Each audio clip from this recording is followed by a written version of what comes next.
মানুষকে ভয় দেখাচ্ছেন মমতা বন্দ্যোপাধ্যায়। ভোটার তালিকা সংশোধনী বা এসআইআর বিষয়টি গুলিয়ে দেওয়ার চেষ্টা করা হচ্ছে, কারণ একটাই, বাংলাদেশি রোহিঙ্গাদের ভোটার তালিকায় জায়গা দেওয়া। আর তাই বারবার ভুল তথ্য দিচ্ছেন তৃণমূল নেত্রী। যাদের এখন 2002 সালের আগে জন্ম হয়েছে, 2002 সাল পর্যন্ত বলছে তাদের বাবা মায়ের বার্থ সার্টিফিকেট লাগবে। তো আমাদের অভিষেকিত জন্মেছে 87-এর নভেম্বরে। ডকুমেন্ট যেগুলো দিতে হবে, বাবা মায়ের বার্থ সার্টিফিকেটও দিতে হবে। এটা কি হচ্ছে? সম্পূর্ণ ভুল দাবি করছেন মমতা।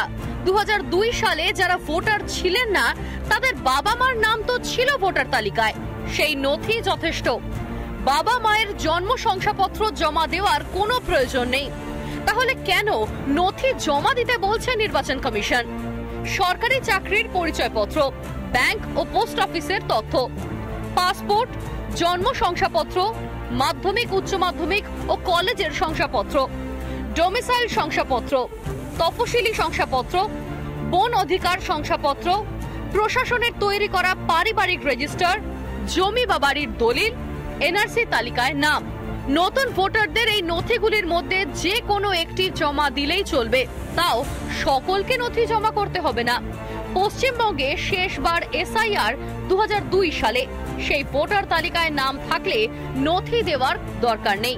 2002 সালে যে সমস্ত ভারতীয় ভোটাধিকার ছিল না, তাদের ক্ষেত্রে নিয়ম কি?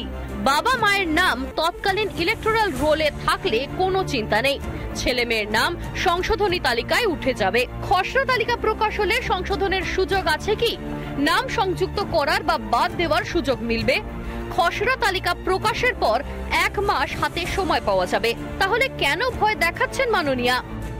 1 কোটি রোহিঙ্গা আর বাংলাদেশি মুসলমানকে ঢুকিয়ে দিয়েছে।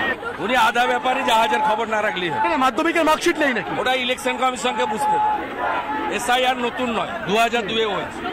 যে ভাষায় কথা বলেছেন, তার যে শব্দ চয়ন এবং সরকারি অফিসারদের কার্যত একটা ভয়ের পরিবেশের মধ্যে নিয়ে যাওয়া, এই বিষয়টিকে নির্বাচন কমিশনকে দেখতে হবে। নির্বাচন কমিশন আমাদের এটা আশ্বাস দিয়েছেন যে পশ্চিমবঙ্গের নির্বাচন ত্রুটি মুক্ত ভোটার তালিকার মধ্যে দিয়ে সেখানে সংগঠিত হবে। 26-এর ভোটে জিততে সাম দাম দণ্ড ভেদ মমতার, তাই তো লাগাতার মিথ্যাচার চালাচ্ছেন তিনি। রোহিঙ্গা ভোটার বাঁচাতে মরিয়া তৃণমূল নেত্রী, কিন্তু জনতাকে আর কতদিন ভুল বোঝাবেন? শেষে তীরে এসে তরি ডুববে না তো মমতার? রিপাবলিক বাংলা।